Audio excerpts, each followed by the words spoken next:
নবীজি দোয়া শুরু করে দিলেন, আল্লাহুম্মা হদি উম্মা আবি হুরায়রা, আল্লাহুম্মা হদি উম্মা আবি হুরায়রা। ওগো আল্লাহ, আবু হুরায়রার আম্মাকে তুমি হেদায়েত দিয়ে দাও। কেমন দোয়া! নবীজি যখন দোয়া শুরু করলেন, সঙ্গে সঙ্গে আল্লাহ দরবারে কবুল হয়ে যায়। আবু হুরায়রার আম্মা দিলের অবস্থা সঙ্গে সঙ্গে পরিবর্তন হয়ে যায়। সুবহানাল্লাহ। আমার ভাইয়ের, আমার বন্ধুগণ, আবু হুরায়রা রাদিয়াল্লাহু তাআলা আনহু নবীকে দোয়ার মধ্যে রাখিয়া বাড়ির দিকে একটা দৌড় মারলেন। অন্যান্য সাহাবীরা বলে, কি ব্যাপার?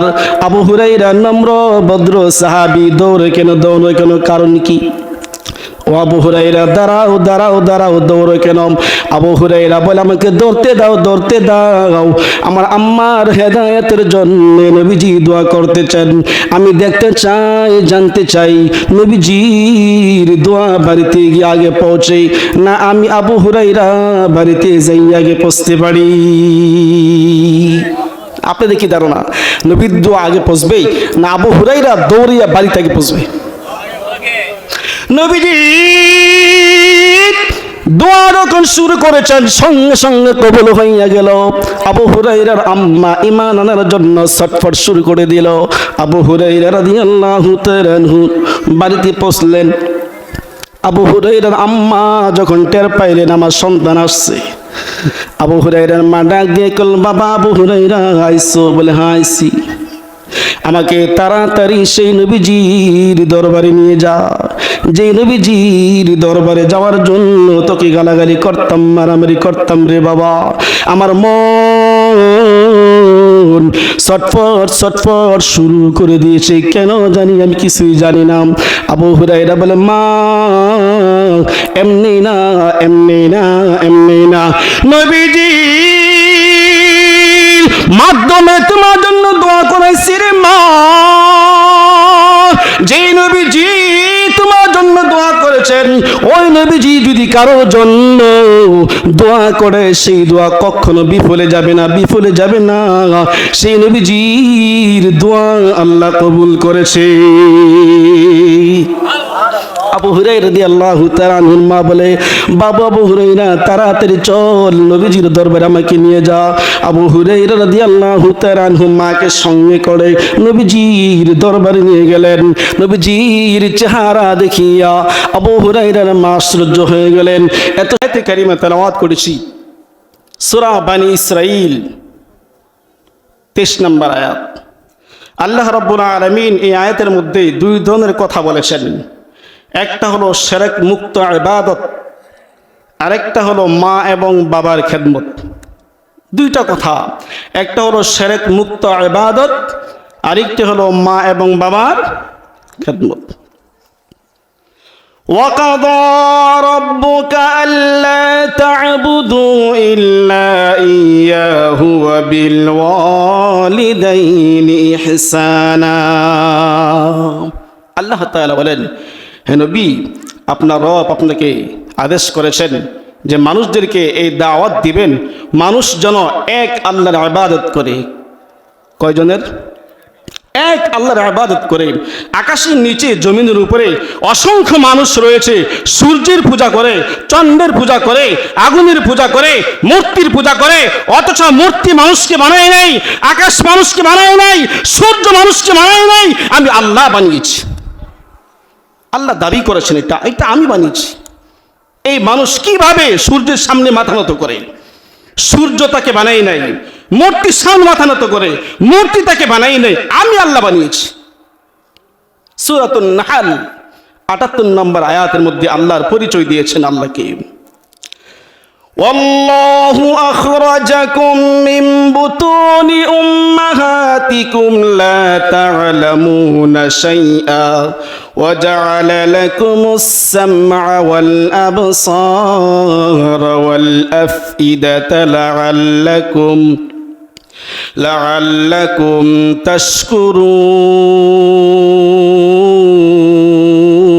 تشكرون। আমার ভাইরা, আমার বন্ধুগণ, আল্লাহ রাব্বুল আলামিন সারা পৃথিবীর সমস্ত মানুষকে ডাক দিয়া বলেন, মানুষেরা রে, সূর্য তোমাকে বানাই নাই, চন্দ্র তোমাকে বানাই নাই, মূর্তি তোমাকে বানাই নাই, আমি আল্লাহ তোমাদের সকল মানুষদেরকে তোমাদের মায়ের পেট থেকে বের করলাম। এমন সিস্টেমে তোমার মায়ের পেট থেকে বের করেছি, বান্দা তোমার মায়ের পেট থেকে যখন বাহির হয়েছ তুমি নিজেও টের পাও নাই, নিজেও টের পাও নাই তোমার আম্মার পেট থেকে কেমনে বের হয়েছ। এটা কেউ করে নাই, আমি আল্লাহ তোমার মায়ের পেট থেকে বের করেছি। আমরা কি টের পাইছি? আম্মার পেট থেকে যখন পৃথিবীর মুখ দেখেছি আমরা কেউ বুঝতে পেরেছি কেমনে আসছি? আল্লাহ রাব্বুল আলামিন বলেন, হে বান্দা আমার, তোমার মায়ের পেটের মধ্যে তোমাকে রাখিয়া চক্ষু বানাইলাম, কান বানাইলাম, অনুধাবন করার জন্য অন্তর সৃষ্টি করলাম। কেন করলাম? লাআল্লাকুম তাশকুরুন,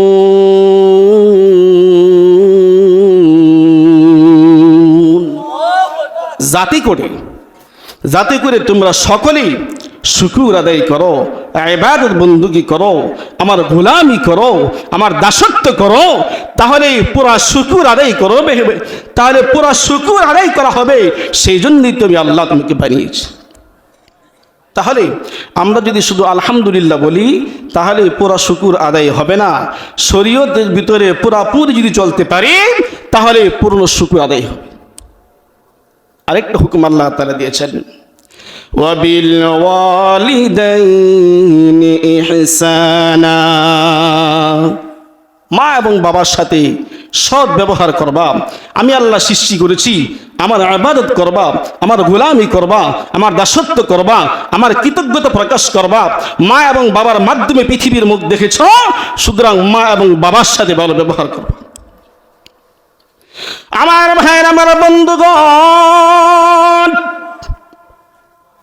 আল্লাহর হাবিব সাল্লাল্লাহু আলাইহি ওয়াসাল্লাম বলেন, যে সন্তান মা এবং বাবার সঙ্গে সুন্দর ব্যবহার করে, সুন্দর আচরণ করে, এই লোকটা কি ভালো মানুষ না খারাপ মানুষ? বলেন।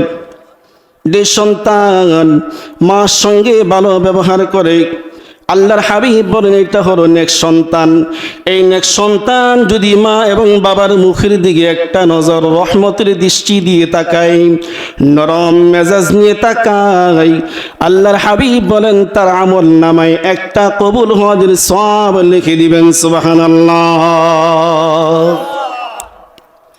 আমার ভাইয়ের, আমার বন্ধুগণ, আল্লাহ নবী ইমামুল মুরসালিন খাতামুল আম্বিয়া মুহাম্মদুর রাসূলুল্লাহ সাল্লাল্লাহু আলাইহি ওয়াসাল্লাম সাহাবীদের সামনে যখন এই বয়ান পেশ করেছেন, একজন সাহাবী নবীকে প্রশ্ন করেছেন, ইয়া রাসূলুল্লাহ, কোন ব্যক্তি যদি প্রতিদিন মা এবং বাবার মুখের দিকে প্রতিদিন 100 বার তাকায়, প্রতিদিন 100 বার তাকায় গো নবীজি, আল্লাহ রাব্বুল আলামিন কি ওই সন্তানের আমল নামায় 100 কবুল হজের সওয়াব দান করবেননি?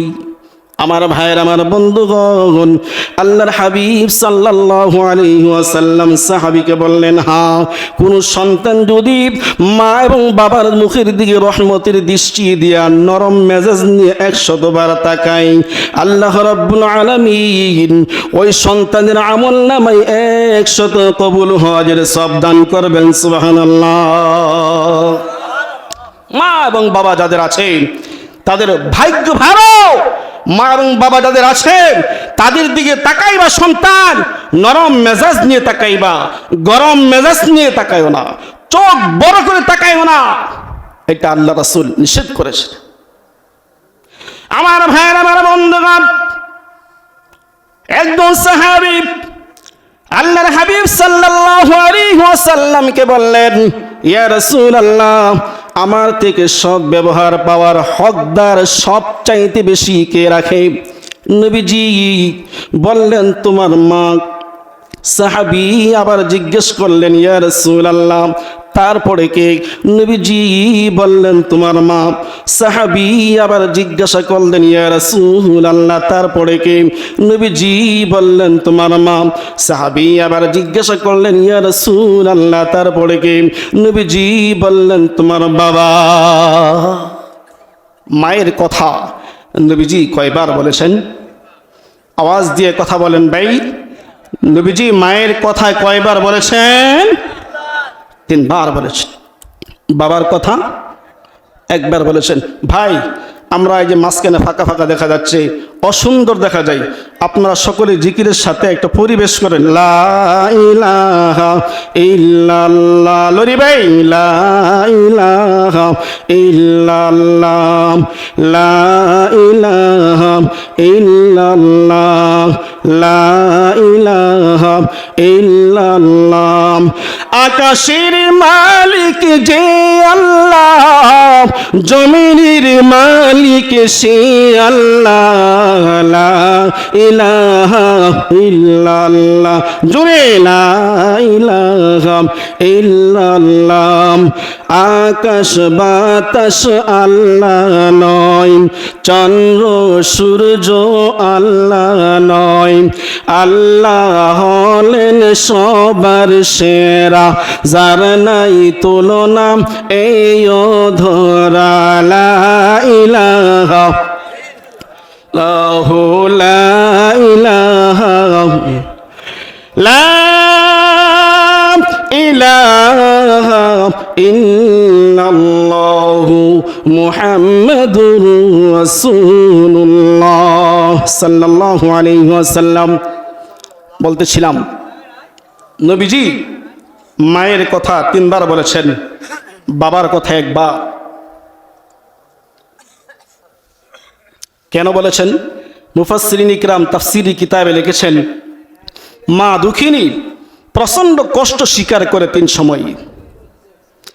1 নম্বর সময় হলো সন্তান যখন গর্ভে আসে, আস্তে আস্তে মা দুর্বল হয়ে পড়ে। 2 নম্বর কষ্ট হলো সন্তান যখন ভূমিষ্ঠ হওয়ার সময় হয়,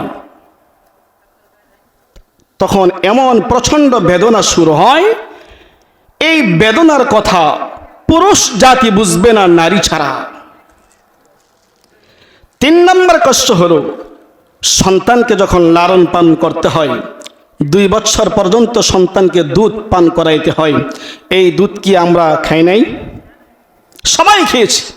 অনেকেরই মা আছে পৃথিবীতে, অনেকেরই নাই।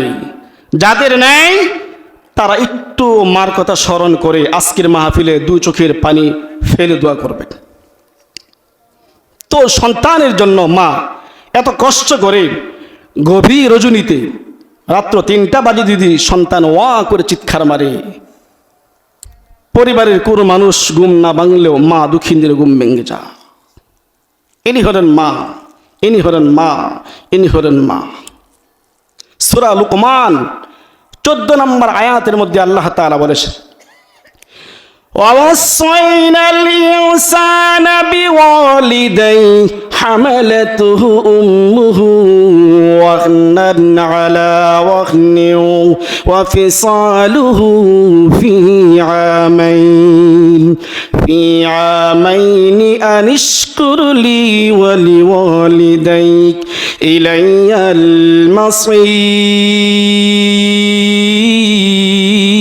المصير। আমার ভাইয়ের, আমার বন্ধুগণ, আল্লাহ রাব্বুল আলামিন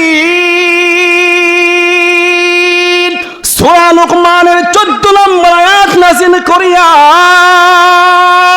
সারা পৃথিবীর সমস্ত মানব জাতিকে জানিয়ে দিয়েছেন, মানুষরা রে, আমি আল্লাহ কোরআন নাজিল করলাম, কোরআনের মধ্যে বিধান দিয়েছি, আমার বিধানের পাশাপাশি মা এবং বাবার কথাটাও বলে দিলাম। কেন? তোমার উপরে মা এবং বাবার অনেক অবদান রয়েছে। বহু কষ্ট করে তোমার মা পেটের মধ্যে ধারণ করেছে, বহু কষ্ট করে তোমার মা তোমাকে জন্ম দিয়েছে, বহু কষ্ট করে তোমার মা 2 বছর পর্যন্ত দুগ্ধ পান করেছে, যার কারণে আমি আল্লাহ বললাম আনিশকুরুলি ওয়ালি ওয়ালিদাই, আমার শুকর আদায় করো। আগে যেহেতু আমি আল্লাহ তোমাকে সৃষ্টি করেছি, তোমার মাকে সৃষ্টি করেছি, তোমার বাবাকে সৃষ্টি করেছি, আকাশ বাতাস তরলতা বৃক্ষ সব কিছু আমি আল্লাহ সৃষ্টি করেছি, আমার শুকরটা আগে আদায় করো। তোমার মা এবং বাবার মাধ্যমে পৃথিবীতে আগমন করেছ, তারপরে তোমার মা বাবার কৃতজ্ঞতা আদায় করো। আমার ভাইয়ের, আমার বন্ধুগণ, আল্লাহ নবীর একজন সাহাবী নবীকে বললেন, ইয়া রাসূলুল্লাহ, আমি আমার আম্মাকে কোলে করে কাবাঘর তওয়াফ করেছি, আমি আমার মাকে কোলে করে কাবাঘর তওয়াফ করেছি, আমি কি আমার আম্মার হক আদায় করতে পারলাম কি না? নবীজি বললেন, তোমার আম্মার হক আদায় করবা তো দূরের কথা, একটা নিঃশ্বাসের হক তুমি আদায় করতে পারো না। তোমার আম্মাকে করে করে কাবাঘর তওয়াফ করতে পারো, কিন্তু তোমার আম্মা যে কষ্ট তোমার জন্য করেছে, একটা নিঃশ্বাসের হক তুমি আদায় করতে পারো না। কত কষ্টের সন্তান তুমি, একবারে দেখো ভাবিয়া,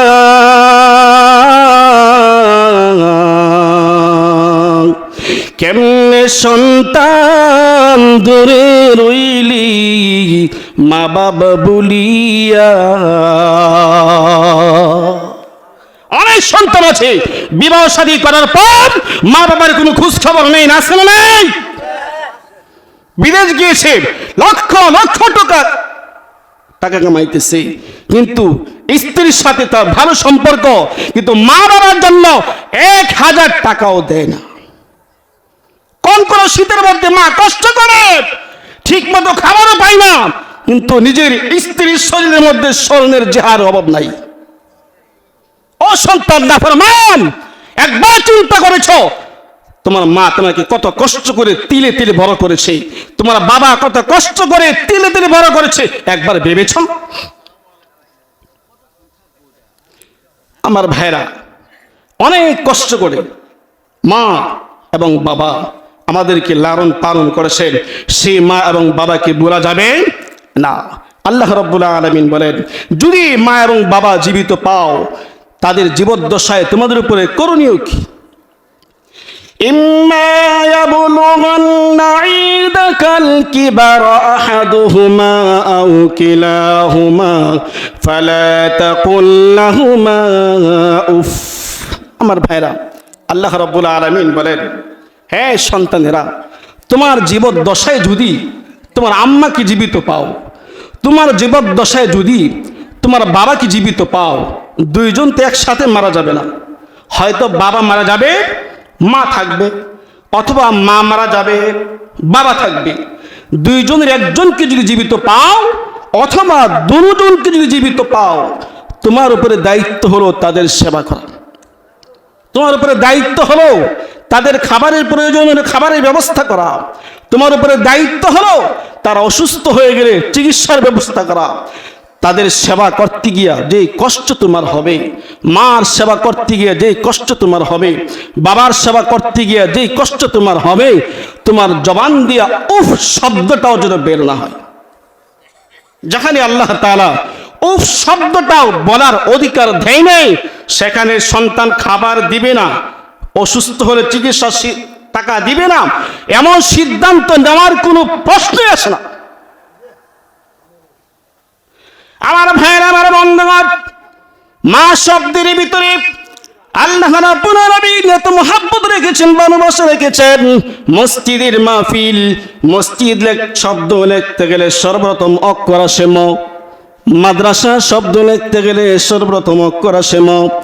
মাওলানা সাহেব লিখতে গেলে সর্বপ্রথম অক্ষর আসে ম, মুফতি শব্দ লিখতে গেলে সর্বপ্রথম অক্ষর আসে ম, মুহাক্কিক শব্দ লিখতে গেলে সর্বপ্রথম অক্ষর আসে ম, মুফাসসির শব্দ লিখতে গেলে সর্বপ্রথম অক্ষর আসে ম, মক্কা শরীফ লিখতে গেলে সর্বপ্রথম অক্ষর আসে ম, মদিনা শরীফ লিখতে গেলে সর্বপ্রথম অক্ষর আসে ম, সৃষ্টির সেরা মানব ইমামুল মুরসালিন খাতামুল আম্বিয়া মুহাম্মদুর রাসূলুল্লাহ সাল্লাল্লাহু আলাইহি ওয়াসাল্লামের নামটা মুহাম্মদ। মুহাম্মদ শব্দ লিখতে গেলে সর্বপ্রথম অক্ষর আসে ম, মর ভিতরে আল্লাহ তাআলা এত সম্মান রেখেছেন, ভালোবাসা রেখেছে। আল্লাহ মা শব্দের ভিতরে এত সম্মান রেখেছেন, এত ভালোবাসা রেখেছেন। তাহলে এই মা এবং বাবাকে আমরা থাকার ব্যবস্থা, খাবারের ব্যবস্থা, পোশাকের ব্যবস্থা করবো তো ইনশাআল্লাহ। তো মা এবং বাবা যদি সন্তানকে মারে, আঘাত করে, ধমক দেয়, মা বাবাকে ধমক দেওয়া যাবে না, মা বাবাকে মারা যাবে না। পত্র পত্রিকায়, ইউটিউব চ্যানেলে আমরা খুললে দেখি সন্তানের হাতে মা খুন হয়েছে, সন্তানের হাতে বাবা খুন হয়েছে। এমন নাই? আপনাদের কানে এমন আওয়াজ শুনেন নাই? মা বাবা সন্তানকে মারতে পারে, কিন্তু সন্তান মা বাবাকে মারতে পারবে না। মা বাবা সন্তানের শাসন করতে পারে, কিন্তু সন্তান শাসন করতে পারবে না মা বাবার। মা বাবা সন্তানকে ধমক দিতে পারে, কিন্তু সন্তান মা বাবাকে ধমক দিতে পারবে না। আল্লাহ পাক কোরআনের আয়াত নাযিল করেছেন, ولا تنهرهما وقل لهما قولا كريما। আল্লাহ কোরআনের আয়াত নাযিল করেছেন সূরা বনী ইসরাঈল 23 নম্বর আয়াতে আল্লাহ বলেছেন, মার সঙ্গে কেমনে ব্যবহার করবা, বাবার সঙ্গে কেমনে ব্যবহার করবা। সমাজের মুরব্বীদেরকে ধমক দিলে, সমাজের মুরব্বীদেরকে ধমক দিলে বেয়াদবি হয়, শ্বশুর শাশুড়ির ধমক দিলে বেয়াদবি হয়, চেয়ারম্যান মেম্বারদেরকে ধমক দিলে বেয়াদবি হয়। যে মা এবং বাবার মাধ্যমে পৃথিবীর মুখ তুমি দেখেছ, সেই মা বাবাকে ধমক দিলে বেয়াদবি হবে। আল্লাহ বলেন ওয়াকুল্লাহুমা কাওলান কারীমা, তাদের সাথে নম্র ব্যবহার করো, ভদ্র ব্যবহার করো। তারা বৃদ্ধ হয়ে গেছে বিদায় তাদের সাথে কররা ব্যবহার করবা, গরম মেজাজি কথা বলবা। এই অধিকার ইসলাম দেয় নাই, দেয় নাই, দেয় নাই। একজন সাহাবী হযরত আবু হুরায়রা রাদিয়াল্লাহু তাআলা আনহু, এই সাহাবীর নাম আপনারা শুনেছেন। ফাজাইল আমল কিতাব পড়তে গেলেই এই সাহাবীর নামটা বেশি বেশি আসে। এই হাদিসটা নবীজির যত সাহাবী ছিল এর মধ্যে সবচেয়ে বেশি হাদিস রওয়ায়াত হয়েছে এই সাহাবী থেকে, হযরত আবু হুরায়রা রাদিয়াল্লাহু তাআলা আনহু থেকে।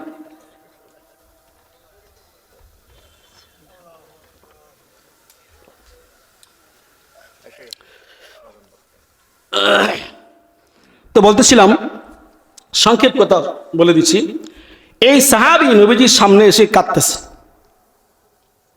নবী জিজ্ঞেস করলেন, তুমি কাঁদো কেন? সাহাবী বলি, ইয়া রাসূলুল্লাহ, আমার আম্মা আমাকে মেরেছে, সেই জন্য কাঁদি। কেন মারলো? সাহাবী বলে, হুজুর, আমি ইসলাম গ্রহণ করেছি, আমি মুসলিম, আমার আম্মা হলো অমুসলিম। আমি আপনার দরবারে কেন আসি, এইটাই আমার অপরাধ। আমি যাতে করে আপনার দরবারে না আসি, সেই জন্য আমার মা এটা চাই। আমি আপনার দরবারে আসলেই আমার আম্মা গালাগালি করে, মারামারি করে। নবীজি বললেন, তোমার মা তোমাকে মেরেছে, এটা আমার কিছু করার নাই। নবী যেখানে মার ব্যাপারে কথা বলাতে চুপ হয়ে গেছেন, সন্তান কি মা মেরেছে, এটা আমার কিছু করার নাই। তোমার ভাইয়েরা, লম্বা হাদিস। তো নবীজি বললেন, তুমি কি তোমার মার বিরুদ্ধে নালিশ করতেছ? 2 মিনিটেই আলোচনাটা শেষ করে দিচ্ছে, 2 মিনিটেই। আল্লাহ নবীর সাহাবী যখন অভিযোগ করলেন, নবীজি বললেন, তুমি কি তোমার মার বিরুদ্ধে আমার কাছে নালিশ করতেছ? সাহাবী বললেন, ইয়া রাসূলুল্লাহ, আমি আম্মার বিরুদ্ধে নালিশ করছি না। আপনি তো নবী, আপনি আমার আম্মার হেদায়েতের জন্য একটু দোয়া করেন। দোয়া চাইছে। যাদের মা কথা শুনে না, কররা মিজাজ, খারাপ ব্যবহার করব না, দোয়া করব। মসজিদের ইমাম সাহেবের মাধ্যমে দোয়া করাবো, আলেমদের মাধ্যমে দোয়া করাবো, আমি খারাপ ব্যবহার করব না। নবীজি দোয়া শুরু করে দিলেন, আল্লাহুম্মা হদি উম্মা আবি হুরায়রা, আল্লাহুম্মা হদি উম্মা আবি হুরায়রা, ওগো আল্লাহ আবু হুরায়রার আম্মাকে তুমি হেদায়েত দিয়ে দাও। কেমন দোয়া! নবীজি যখন দোয়া শুরু করলেন, সঙ্গে সঙ্গে আল্লাহ দরবারে কবুল হয়ে যায়। আবু হুরায়রার আম্মা দিলের অবস্থা সঙ্গে সঙ্গে পরিবর্তন হয়ে যায়। সুবহানাল্লাহ। আমার ভাইয়ের, আমার বন্ধুগণ, আবু হুরায়রা রাদিয়াল্লাহু তাআলা আনহু নবীকে দোয়ার মধ্যে রাখিয়া বাড়ির দিকে একটা দৌড় মারলেন। অন্যান্য সাহাবীরা বলে, কি ব্যাপার? আবু হুরায়রা নম্র ভদ্র সাহাবী, দৌড়ে কেন কারণ কি? ও আবু হুরায়রা, দাঁড়াও দাঁড়াও দাঁড়াও, দৌড়ো কেন? আবু হুরায়রা বলে, আমাকে দৌড়তে দাও। আমার আম্মার হেদায়েতের জন্য নবীজি দোয়া করতে চান। আমি দেখতে চাই, জানতে চাই নবীজির দোয়া বাড়িতে গিয়ে আগে পৌঁছে, না আমি আবু হুরায়রা বাড়িতে যাই আগে পৌঁছতে পারি? আপনাদের কি ধারণা, নবীর দোয়া আগে পৌঁছবে না আবু হুরায়রা দৌড়িয়া বাড়িতে আগে পৌঁছবে? নবীজি দোয়া যখন শুরু করেছেন, সঙ্গে সঙ্গে কবুল হইয়া গেল। আবু হুরায়রার আম্মা ঈমান আনার জন্য ছটফট শুরু করে দিল। আবু হুরায়রা রাদিয়াল্লাহু তাআলা আনহু বাড়িতে পৌঁছলেন। আবু হুরায়রার আম্মা যখন টের পাইলেন আমার সন্তান আসছে, আবু হুরায়রার মা ডাক দিয়ে কল, বাবা আবু হুরায়রা আইছো? বলে, হ্যাঁ আইছি। আমাকে তাড়াতাড়ি সেই নবীজির দরবারে নিয়ে যা, যেই নবীজির দরবারে যাওয়ার জন্য তোকে গালাগালি করতাম, মারামারি করতাম রে বাবা। আমার মন ছটফট শুরু করে দিয়েছে, কেন জানি আমি কিছুই জানি না। আবু হুরায়রা বলে, মা এমনি না নবীজি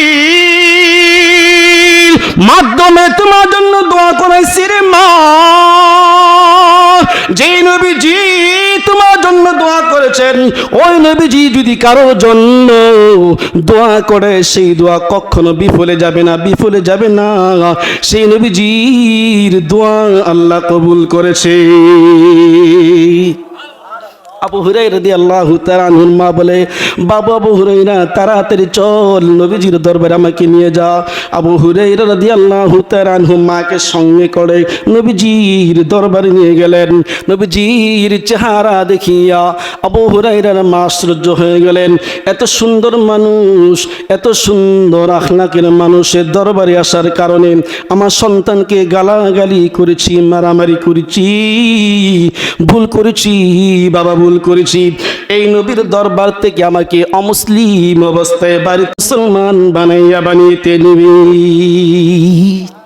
আল্লাহ, ধ্যান গো নবী, ও নবী আমাকে দেন, কালিমা পড়াইয়া মুসলমান বানিয়ে দেন। আশহাদু আল্লা ইলাহা ইল্লাল্লাহু ওয়াহদাহু লা শারীকা লাহু ওয়া আশহাদু আন্না মুহাম্মাদান আবদুহু ওয়া রাসূলুহু। আমার ভাইরা, আবু হুরায়রার আম্মা মুসলমান হয়ে গেলেন। তো যেই কথাটা বলতে চাচ্ছি, যাদের মা জীবিত আছে তারা নরম মেজাজ নিয়ে মার দিকে তাকাবো, বাবার দিকে তাকাবো, কবুল হজের সব আমল নামায় আসবে। যাদের মা নাই বাবা নাই তারা কি করব?